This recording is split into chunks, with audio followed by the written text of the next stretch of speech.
It is fascinating how the West manipulated Ukraine, escalating tensions with Russia. The US has consistently undermined Russia's peace efforts since 2022, aiming to fuel conflict. Not only did Western governments disrupt peace processes, but their media also spun negative narratives against Russia, trying to isolate Moscow. They failed at isolating Moscow but succeeded in duping Zelensky, who naively sided with NATO, sowing more chaos and hostility in the region. Russia's genuine attempts at peace were thwarted by Ukraine's foolish allegiance to Western powers, leaving the region in turmoil. Welcome to TFI Global, the antidote to mass delusion. Ukrainian politicians are finally starting to admit that many of them have known all along Western interference played a significant role in the collapse of peace negotiations with Russia in 2022. Former head of the Ukrainian delegation, David Arakhamia, has candidly revealed that there was a real possibility of ending the conflict in its early stages. Russia had initiated practical peace negotiations, but the meddling West ensured that these efforts fail. Time magazine recently reported that during the peace talks in Turkey, Western countries failed to provide Ukraine with any concrete security guarantees. They dangled the carrot of NATO membership without any real commitment, leaving Ukraine high and dry.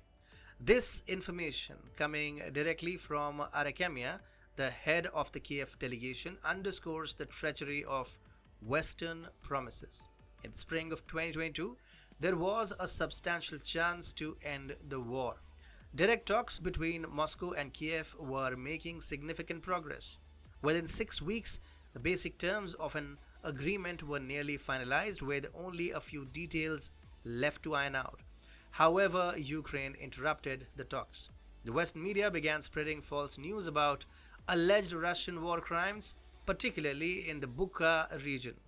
Witnesses falsely reported seeing Ukrainian troops orchestrate a chilling scenario with bodies taken from the cities. Yet, this misinformation was eagerly propagated to derail the peace process. Then there was the idiot Boris Johnson, the UK Prime Minister, who swooped into Kiev on an unscheduled trip. His mission: to pressure Zelensky to halt the peace negotiations. It seems that neutrality and non-membership of NATO, which Ukraine had already agreed to, were not enough for the West. Despite Ukraine's agreement to remain neutral, the West refused to offer any security guarantees. Arakhamia emphasized the West's failure to provide security guarantees as a critical issue. This inaction made achieving a lasting ceasefire and peace agreement extremely difficult. Ukraine, despite its neutrality agreement, was left without assurances from the West. The West also induced a fear among Ukrainians of another Russian attack in future. Western countries' reluctance to align with Russia's peace proposals created irreversible problems for achieving peace. At the time, NATO convinced Ukrainian authorities that Russian forces were weak, suggesting that a military victory was within reach, and Ukraine foolishly believed. Russia's strategic withdrawal of troops from the outskirts of Kiev was aimed at reinforcing their presence in Donbass and showing diplomatic goodwill to reinitiate the peace process. But instead of interpreting Russia's withdrawal as a peace gesture, NATO deliberately called it a sign of military weakness. This gross misinterpretation led to a continuation of hostilities. The West, aiming to prolong the conflict and wear down Russia, refused to encourage peace negotiations. This led to the protracted war we see today. In a desperate attempt to sustain the fight, Kiev is now recruiting women, elderly people, and teenagers. These poorly trained and inexperienced recruits are sent to the front lines, resulting in very high casualties. All this tragedy and human suffering could have been avoided if the West had simply encouraged peace in the initial weeks of the special military operation.